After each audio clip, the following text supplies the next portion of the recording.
સનાથલમાં ડાયરો મારો અને એક ડાયરો પીપળાવ, એટલે હું 1.5 કલાક હાજરી પુરાવી અને આયોજકની રજા લઈ અને કાર્યક્રમમાં જવા માટે નીકળેલો. આખું કાર્યક્રમનું હેન્ડલ બીજા જે પણ સિંગરો હતા એનું મેં કરેલું. એટલે મેં મારો માણસ જે છે મારી ગાડી ચલાવે છે એને પૈસા આપ્યા 5 લાખ રૂપિયા, ભાઈ તું જે કાંઈ છે વહીવટ પૂરો કરતા હું 1-2 વાગે રિટર્ન આવી જાઉં છું.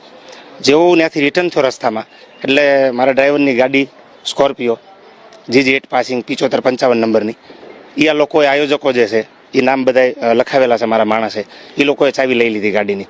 ગાડી દેવાની નથી, તારા દેવાજભાઈને કે જે થાય એ કરી લે. એટલે એ લોકોનો ફોન આવ્યો મને ડ્રાઈવરનો, આ રીતે છે. મેં કીધું નો પ્રોબ્લેમ, તું શક્ય હોય તો ગાડી લઈને ત્યાંથી નીકળ. એટલે કંઈક ગાળા લોકો બોલ્યા, ન બોલવાના જે કાંઈ લેંગ્વેજ એમને યુઝ કરવાનો હતો એ ખરી.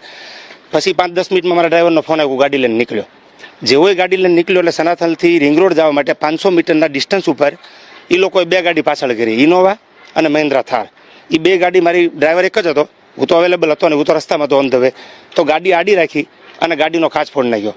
ડ્રાઈવર અરે ગાળાગાળી કરી અને ગાડી લઈને લોકો વીયા ગયા. ગાડી રાત્રે આઈ થિંક 1 થી 1.5 વાગે, હું ન ભૂલતો હું તો ગાડી લઈને ચાલ્યા ગયા. ગાડીનો કબજો એની પાસે છે. એટલે મારા ડ્રાઈવરનો ફોન આવ્યો કે લોકો આવી રીતે ગાડી આડી નાખી મારી સાથે ઝઘડો કરી ગાડીના કાચ ફોડીને ગાડી લઈને નીકળી ગયા. મેં કીધું ભાઈ તું કાંઈ બોલતો નહીં, જે કાંઈ કરવાનું છે કાયદાકીય આપણે પ્રોસેસ કરો, કાયદો હાથમાં લેવાની જરૂર આપણે નથી. સરસ મજાનું ભારતનું બંધારણ છે, આપણે એના ઉપર વિશ્વાસ અને ટ્રસ્ટ મૂકીએ.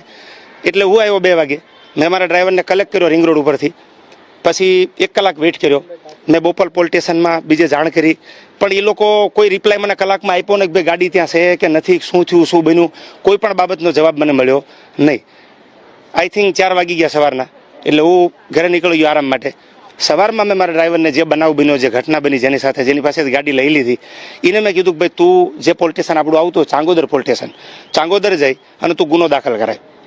ગાડી લઈ લીધી, અંદર પૈસા છે, જે કાંઈ ગાળાગાળી, જે કાંઈ બનાવ બન્યું તું લીગલ જે કાંઈ હતા એના નામ લખાવી અને લીગલ પ્રોસેસ ચાલુ કરે.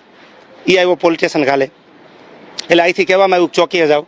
ચોકીએ જઈને ગુનો દાખલ કરવા માટે, FIR લખાવવા માટે અમે પ્રોસેસ ચાલુ કરી. બધું લખી રહ્યા. સવારે આઈ થિંક બપોરના 12 થી રાત્રે 1 વાગ્યા સુધી મારો કાર્યક્રમ હતો ગઈ રાતે ડીસા.